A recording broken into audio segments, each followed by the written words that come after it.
بسم الله الرحمن الرحيم.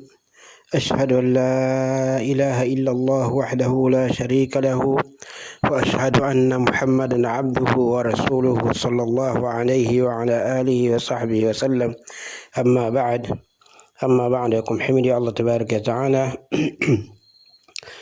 أيها الإخوة المؤمنون عباد الله، tunaendelea darasa yetu katika kitabu Tauhid, na leo tunaangalia katika babu la yustashfa'u billahi ala khalqihi, yani hapataki shufaa kwa Allah kupitia viumbe vyake. Yani wewe ukapita kwa fulani, mtu mimi nataka Allah nataka shufaa kupitia kiumbe wewe, haifanywi hivyo kama wanavyofanya baadhi ya watu.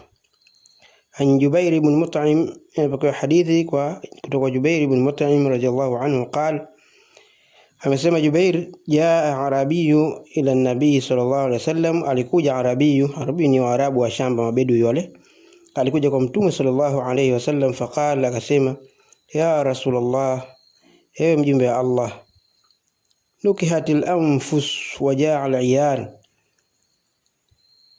yani nafsi zimeangamia na watu wamekuwa na njaa, familia zimekuwa na njaa. Wa halakatil amwal, na mali zimeangamia. Fastasqi lana rabbaka, basi tuombee mvua sisi kutoka kwa Mola wako. Fa inna nastashfi'u billahi alayk, kwani sisi tunaomba shufaa kwa Allah kupitia juu yako wewe, yani kupitia wewe. Wa bika ala Allah, na kwako wewe juu ya Allah. Faqala an-nabiy, yani tunaomba shufaa kwako wewe juu ya Allah tabaraka taala. Faqala an-nabiy sallallahu alaihi wasallam, akasema mtume sallallahu alaihi wasallam, subhanallah, subhanallah, ametakasika Allah. Fama zala yusabbihu, basi hakuacha kuwa mtume anamsabihi Allah, hata urifa dhalika fi wujuhi ashabihi, mpaka yakajulikana hayo katika nyuso za sahaba zake. Thumma qala, kaida kisha akasema, waihak, ole wako we, atadri ma Allah, unajua nani Allah we? Inna sha'ana Allahu a'zam min dhalik, hakika hali ya Allah ni kubwa kuliko hivyo unavyofikiria wewe.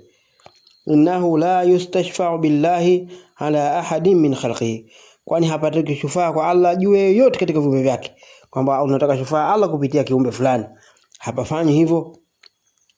Wa dhakara alhadith, na kaitaja hadithi kiurefu wake. Hadithi hii rawahu Abu Daud, amesimulia Abu Daudi katika sahihi yake, lakini kaweka kipande hiki kuona kwamba hapataki shufaa kwa Allah kujua viumbe vyake. Fihi masail, ndani ya darasa hii kuna masail tunajifunza. Anasema la kwanza, ula inkaru ala man qala nastashfi'u billahi alayka, yani kumkataa kabisa yule ambaye anasema si tunataka shufaa kwa Allah juu yako wewe. Athania, la pili, taghayyuran urifa fi wujuhi ashabihi, yani kubadilika kwake mtume, alibadilika hali yake mpaka taghayyura, kubadilika ambapo urifa fi wujuhi ashabihi, kulijulikana katika nyuso za wasahaba wake, walijua min hadhihi alkalima, kutokana na tamko hili tu.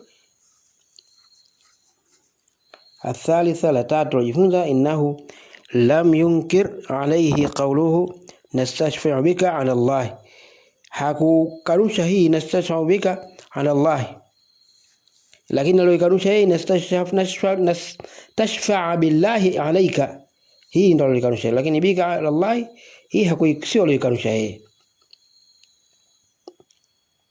Maana kama sisi tunakutaka wewe kwa Allah utuombe shufaa, hii hakuikanusha, lakini sisi tunataka msamaha Allah, tunataka shufaa Allah juu yako wewe, ili kalikataa, sema hapa fanywe hivyo.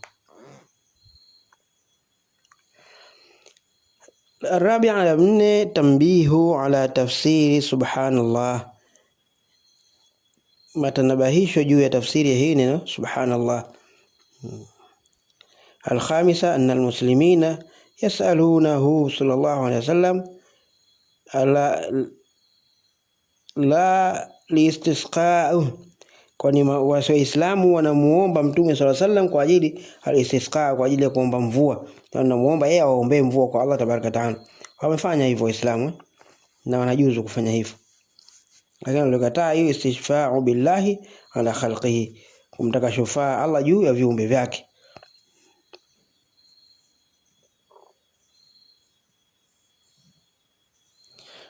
Darasa yetu inshallah taala itaishia hapa. Tukija kuendelea kwa darasa anasema jaa fi himayati nabii sallallahu alayhi wasallam hima tauhidi wa saddidihi turqu shirki. Inshallah hii darasa itakayofuata. Sallallahu ala nabiyina Muhammad wa ala alihi wa sahbihi wasallam walhamdulillahi rabbil alamin.